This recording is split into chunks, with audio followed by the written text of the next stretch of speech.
Hello everybody, welcome to Gregsbeerreviews today. Time to take that walk and go see what's in the fridge today.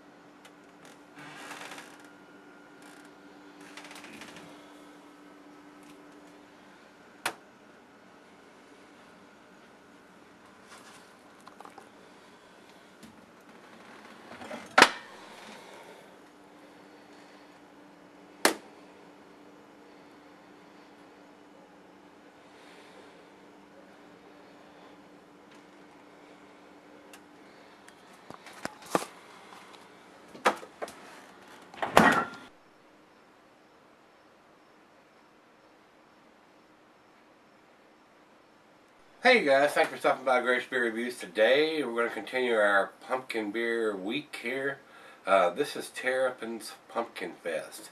And this started out as a side project, and now they're doing it every fall, or as a seasonal beer, if you will. Uh, I'm a big fan of Terrapin beers, and a lot of these beers I have reviewed already as far as the pumpkin beers, because I've already done most of them, unless it's something exceptional or something that I can't get in my area. I've already done most of them that's available here. So let's get on with this one and see where we end up with this one. And I have done this one before, I'm pretty sure of it. Yeah, this was beer review number 81, which was done about 4 years ago. And like I said, I haven't done a whole lot of the same beers over and over, re-reviewing or anything. But after 4 years, my palate has changed a little bit, so I decided to pick up some different pumpkin beers, which I have, and re-review some of the ones that I did the first year that I was doing the beer reviews, and this is one of them. Like I said, I've done this back about 4 years ago, so let's re-review it and see if it comes up as good as it was then. This beer is a 6.1 percenter. I don't have the IBUs here for this beer. Pumpkin beers are not considered an actual style. It doesn't fit into the guidelines, or hasn't been classified as a guideline for a type of beer, but it is what it is. I mean, a lot of people like these pumpkin beers and look forward to them every year. My biggest beef about these pumpkin beers is they try to do them earlier and earlier and earlier every year. And a lot of them are coming out in June and July. And I'm not interested in drinking that type of beer or these type of beers until the fall gets here, you know, right around harvest time, September, October. And by then, they've been in the bottle for 4, 5, 6 months, and they're going to lose a little bit sitting in the bottle that long. Or if they're not refrigerated, they're going to continue fermenting, just like the one we had yesterday when it spewed all over the place, way overcarbonated. So hopefully this one won't be that way. This one does have a bottling date on it, or best by date, of January 3rd of 2015. So I don't know exactly when this was put in the bottle, but they're saying it's enjoyed by January of 2015. So we're just now getting into October, so it's still got a couple of months left on this beer. So I don't know what they're considering their shelf life is, whether it's 3 months, 4 months, 5 months, 6 months, or what it is. I'd much rather have a bottle on date than an enjoy by date. I tell you that all the time, guys. Because different breweries put different shelf life dates on their beers. They say, oh, this is going to be good for 6 months or a year or whatever the case they think it may be. And I just as soon know when it was put in the bottle, and then I'll make that damn assessment. You know what I'm saying? Not what you think it's going to, how good it's going to be 6 months from now, but I want to know when it was put in the bottle, and if it was a month old or 2 months old, instead of an enjoy by date. Just my 2 cents now. Just the way I feel about it. Food pairing, they say for this, is salad. What's up with that shit? Who wants to drink a beer with a salad? I don't. I'm not in that drinking a beer with a salad category. Now, if you're having a salad with a meal and you're sipping on something nice, that's a different story. But Yeah, give me a big bowl of salad and hand me a pumpkin beer. What? What are you smoking? I'm just not in. I'm just not into that frame of mind, that category, guys. I love salads. I love them. I try to eat a couple of them every week. But as far as choosing a beer to go with a salad, that'd be a hard one for me to choose, guys. Because a salad's fairly light, fairly crisp. I mean, if I was saying, if I'm only having a salad, I don't want a pumpkin beer. I'd probably want some kind of something very light, more like in your lawnmower type beer is what I call them. A nice light Belgian ale, or I don't drink a lot of lagers anymore, but if you can get a nice crisp non-macro lager, that would probably go well with the salad. But wouldn't want a stout or something heavy to go with a light dish like that, to me. Just my opinion. Glassware, pint, becker, 9 tumbler, mug, stein, and side ale. I'm going to use the double glass for this, guys, and it enhances the aromas. Like I told you guys, when you pour the glass plumb full of beer, there's no room for the aromas. Everything just escapes. So we're going to pour this into the double glass.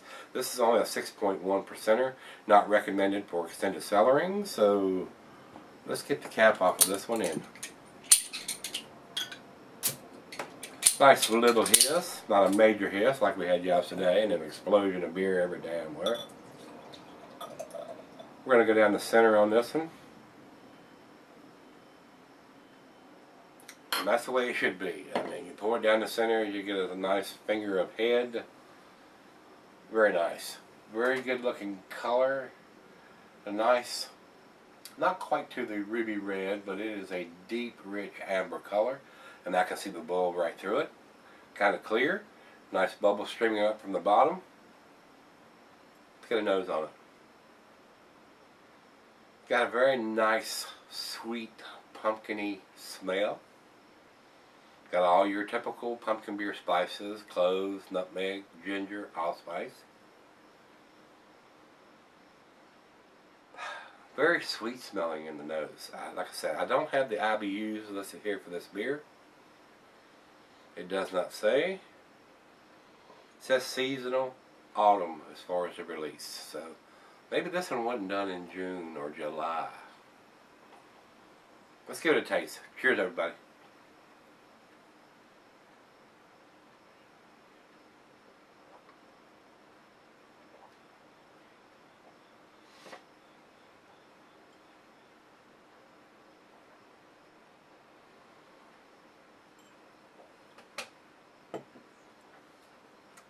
No alcohol taste whatsoever. Very light. A lot of pumpkin-y spices in there, just like on the nose. Not too bitter on the back end, like yesterday's beer was a little more bitter on the back end than this one seems to be. Kind of a balanced beer. Very pleasant. I could actually see me having this to go along with a salad and a meal, but not just a salad. I'm not a vegetarian, guys. I like to have a big chunk of meat when I'm having a meal. As you can probably tell, I'm a fairly big guy, and I'm not one to just sit around and munch on salad as having a dinner meal. I like to have a little other things going with it: bread, meat, and some potatoes, and maybe some beans, or whatever the case may be, guys. I'm not a vegetarian. I like to have a full meal, if you will. Like I said, as you can tell, I'm not a skinny guy.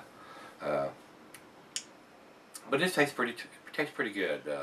It's got a nice sweetness to the front, and just enough bitterness on the back end to balance out the beer. So much more pleasant than the one we had yesterday. But it's right out of the fridge, 40 degrees, so let me sip on it a little while and let her taste it, and I'll come back and do the final grade chug on this one. Alright guys, I'm back. Got just a little left here. Maybe just a little bit more than a little bit.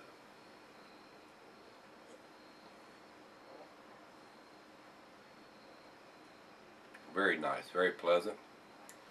No alcohol taste whatsoever.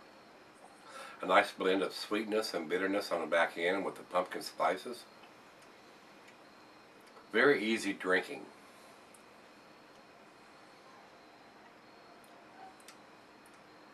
probably one of my favorites. I would have to say. Plus, it has the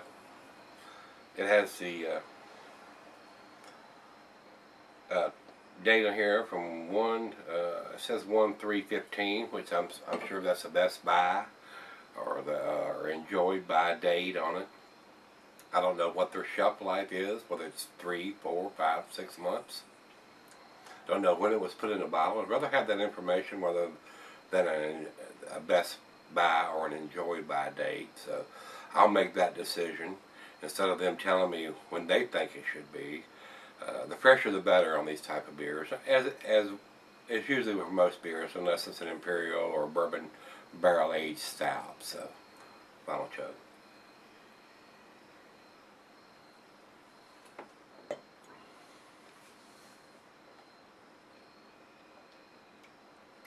Very nice, very mellow, very easy drinking, very easy to have with a lighter dish.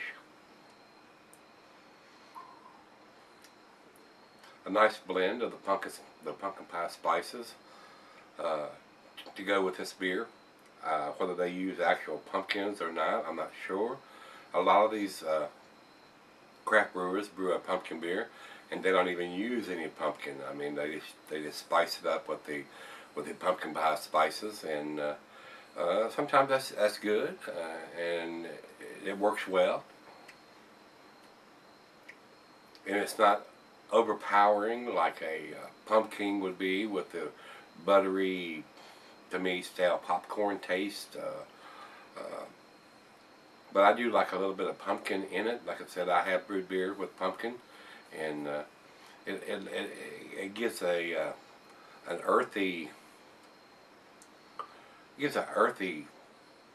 nice mouthfeel to me when you actually use real pumpkin brewing the beer, as opposed to just brewing a typical lager and throwing a bunch of spices in to make it taste. To me, it's like an artificially flavored beer, but sometimes it works, sometimes it don't. This one seems to work pretty well. I enjoyed this one, guys.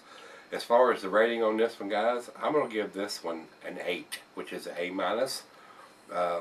This is a re-review. I have reviewed this one about 4 years ago. And like I said, this was a side project for them, and now they do it every year, and for the fall seasonal beer lineup for them, and it's pretty tasty. It's very nice. Fairly low ABV with 6.1 as opposed to a 7 or an 8% pumpkin beer, and a lot of them don't even put the ABV on there or whatever, you know. To me, the ideal brewery brews a beer, puts the IBUs on there, puts the ABV on there, and puts the bottle on date on there. So maybe one day we'll get all of them to do that. We've got our fingers crossed. Maybe that'll happen. In a dream world, you reckon? Alright, let's go over and see what everybody else thinks. We'll go to Beer Advocate, and that's at 83 in the good range. I think it's a tad better than that. If I was putting a numeric rating on this one, it would probably be a 91 or a 92. Maybe as high as a 94. But it's pretty tasty. It's a nice sessionable pumpkin beer, and not too heavy where you're going to get inebriated if you drink 2 or 3 of them. So over to Rate Beer. Rate Beer says overall 90 and 96 in the style. So pretty good numbers there. I wouldn't argue with any of that. Like I said, beer tastes are subjective, guys. I mean, if you're into the pumpkin beers, you may like this, you may not. What I may love, you may hate, and vice versa. What you may love, I may hate. It just depends on where your palate is and what you're looking for in a beer. If you're used to drinking a macro lager, you may not like this. I mean, it doesn't taste like a Budweiser or Miller or Coors. And if you're into craft beers and you like this type of beer for a seasonal beer, I don't think it's something that I'd want to drink in March or April. But in the fall season, it's a nice change up. It's a nice beer to have. And once you get around Thanksgiving or even Halloween, it's a nice beer to have. I mean, I wouldn't want to sit down and session 3, 4, 5 of these or anything like that. But to have one it's a nice change up. It's enjoyable beer. So if you've had it, let me know what you think. And I think I got one more pumpkin beer in there to review, and we're going to get to that and wrap up the pumpkin beer week and go on from there. See where we're at. So I got one more. If you want to see what the review is on that, join me tomorrow. See you then.